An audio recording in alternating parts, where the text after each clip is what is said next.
You know, most books are written by people, but what if a book wasn't written at all? What if it was received?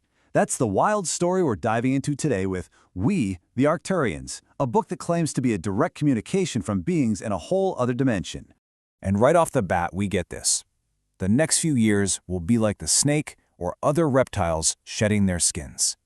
Wow, kind of cryptic, right? It sets this really powerful, almost ominous tone. So it begs the question, who exactly are these Arcturians, and what is this message they're trying to say? Okay, so let's get right to the core premise of this book, because it is absolutely wild. The authors say, hey, we didn't write this. They claim the information was channeled or received from beings who exist in the fifth dimension coming from a planet called Arcturus. So, who are these communicators? Well, the book calls them Celestials, from this planet Arcturus. But here's the kicker. They're not just aliens in the way we usually think of them. They say they exist in a fifth dimension. You got to wrap your head around that. It's like a reality that operates on a completely different set of rules, beyond our normal understanding of time and space. Now, if you're sitting there thinking, this sounds like something out of a sci-fi novel, well, you're not alone. The authors thought so too. They were incredibly skeptical. But after months and months of debating, they made a conscious decision. They chose to believe. And that internal conflict, that struggle, is just so central to this whole story. So, how did this bizarre communication even start? Well, it wasn't with some UFO chaser in the desert. Nope. It began with a very reluctant academic. This is where we meet Norma Milanovic, and her story is all about this unexpected and frankly pretty terrifying psychic awakening. Yeah, Norma Milanovic. She was an assistant professor at the University of New Mexico. Her whole life was grounded in academia, a world of facts, logic, reason, which, of course, makes everything that happened next all the more shocking. Just try to imagine this for a second. What if you suddenly started feeling other people's pain? I mean, physically feeling it, emotionally feeling it, with absolutely no way to turn it off. That's what started happening to Norma. And this wasn't some gentle, spiritual awakening. It was a full-on, overwhelming assault on her senses. And we're not talking about just a vague feeling of empathy here. Oh no, she felt a friend's back pain so intensely that she literally collapsed at work. She experienced the excruciating sharp pain of another friend's root canal from miles away. She'd wake up at 2 in the morning, heart pounding out of her chest because she was picking up on a friend's stress. It was a psychic onslaught. And you can just feel her desperation in this quote, right?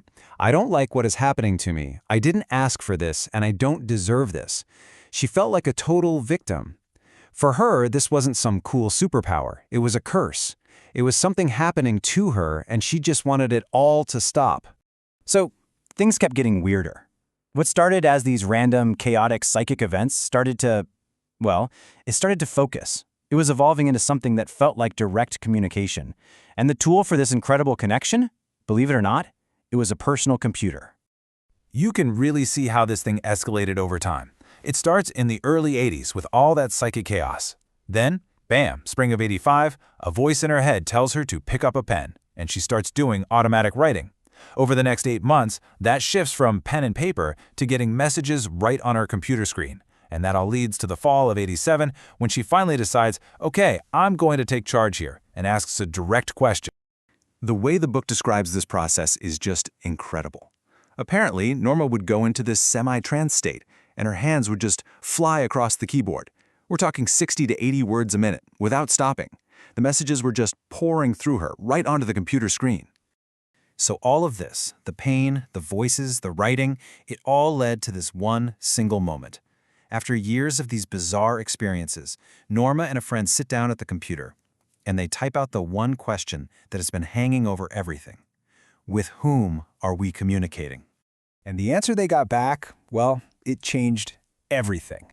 But just getting a name wasn't going to be enough. They were still skeptical, So they pushed. They wanted more. They wanted to see the face of whatever intelligence was on the other end of this connection.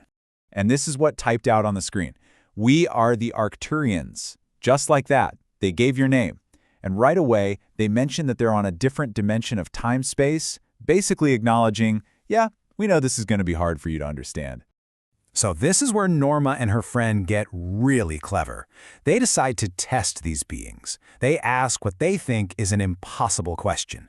You have to remember, this is the late 1980s. Getting a sophisticated graphic to just appear on your home computer, that was pure science fiction. They were totally calling their bluff. But the response they got wasn't a computer graphic. Not at all. It was instructions. They were told to grab a piece of paper and a pencil. And then this step-by-step dictation began. Put an X in the center. Draw a line here. Oh, and see that crystal cluster on your desk? Use that as a reference to draw the eyes. It was like this bizarre, surreal art class being taught from another dimension. And this is it. This is the drawing that came out of that 2-hour session. This is the result of following all those bizarre dictated instructions. It's the physical, tangible product of their communication. The face of an Arcturian, drawn according to them. Okay, so now we have a name and we have a face. The next big question is, why? Why go through all this trouble to contact an assistant professor in New Mexico? What's the point? What is their mission? Well, according to the messages they sent, their purpose is pretty darn grand. They're here to help humanity's journey to a higher level of consciousness, to help Earth itself transition into a so-called new age and the fifth dimension. They also mention that they serve ascended masters, and they specifically include Jesus the Christ in that group. And get this isn't some new plan they just cooked up. They claim that this mission to help Earth has been in the works for 2,000 years.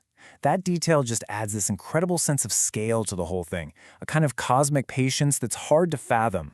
It's important to remember that the authors themselves don't push this stuff as absolute gospel. They're careful to frame it as a possibility, right? A potential blueprint for tomorrow. But throughout the whole book, they never shy away from the massive, profound questions that this whole experience brings up. So let's go back to that internal conflict for a minute. On one hand, they were terrified. Could these just be pathological liars with a plan to deceive? Could this be some kind of brainwash? They knew publishing this could absolutely ruin their professional reputations. But on the other hand, there were compelling reasons to believe. The information they got was always so consistent, and this is a big one, they received specific data they had no way of knowing, which they were later able to verify as true. And so, at the end of the day, we're left with this huge question. The authors put this out there as a possible blueprint for our future. So what is it? Is it a genuine guide for humanity from a higher intelligence? Is it just an incredibly elaborate, creative work of fiction? Or is it something else entirely? The book gives you the story, but it's up to you to decide what to make of it.